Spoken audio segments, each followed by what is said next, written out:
Hi, today's video is about Angraecum didierii, and this is a part of Care Collab series.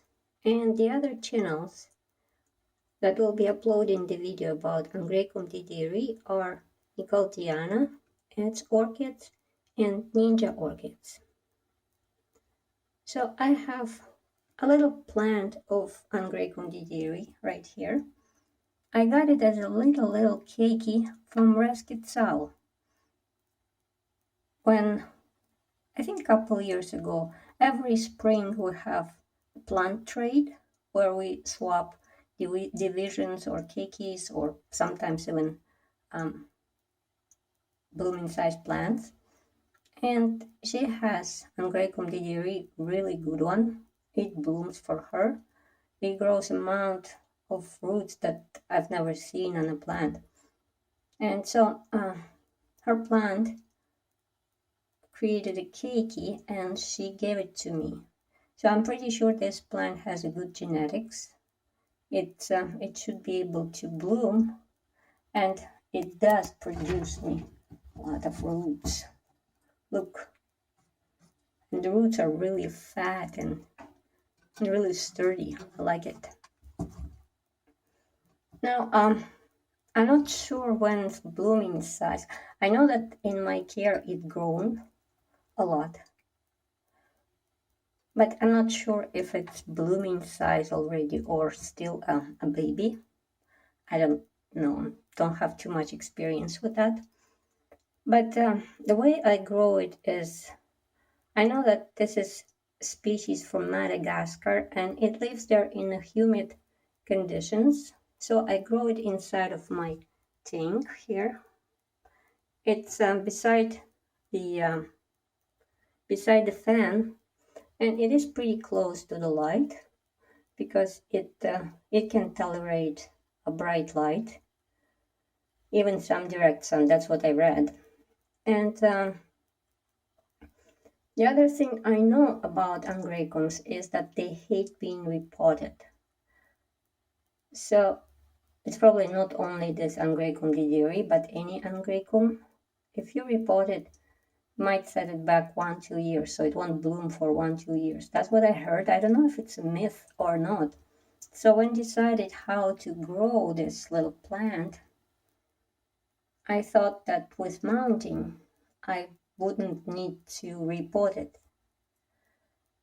And so I decided to grow it mounted. I don't really like mounts very much because they require more care than potted plants, but for such cases, when plants hate being disturbed, I think mounting them is okay. I can handle few plants like that. So this plant is still on the original mount.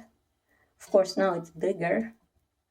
Before it was really small, and this and wood piece of wood or this cork seemed so big, but now it's like it's much bigger.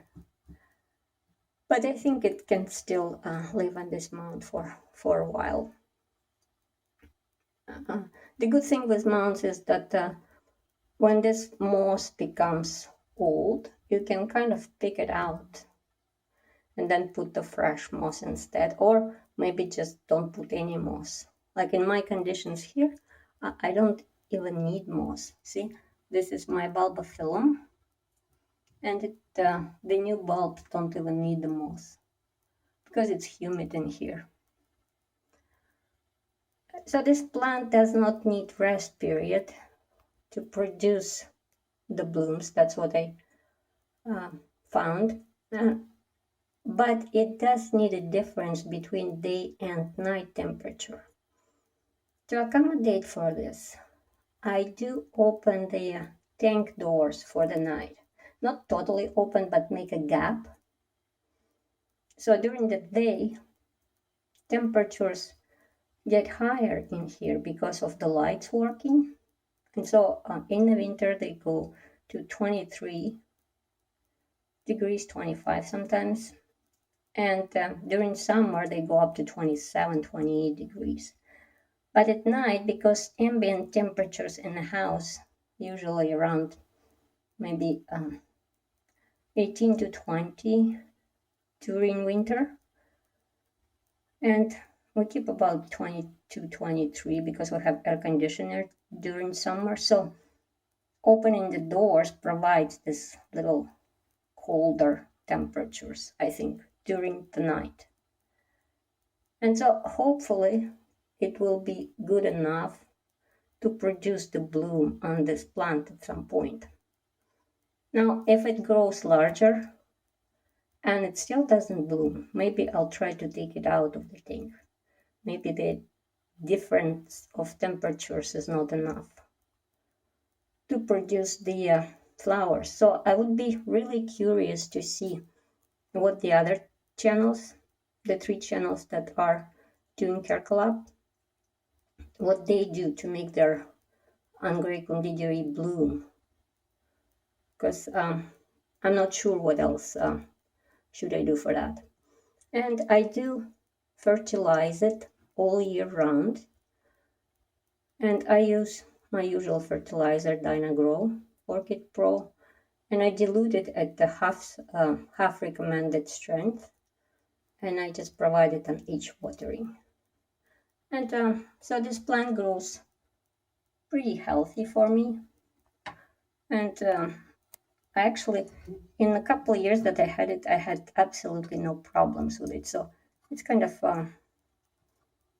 no-nonsense plant. The only thing I'm wondering if it how easy it is to bloom, but it's probably too early for me to think about it because it's still a baby, I think. But in a year or two, I will be questioning. I will be actually expecting some blooms. So that's my take on the care for Angraecum didierii. Please check other 3 channels: Nicole Diana, Ninja Orchids, and Ed's Orchids, for their info on Angraecum didierii. And thank you for watching, and have a nice day.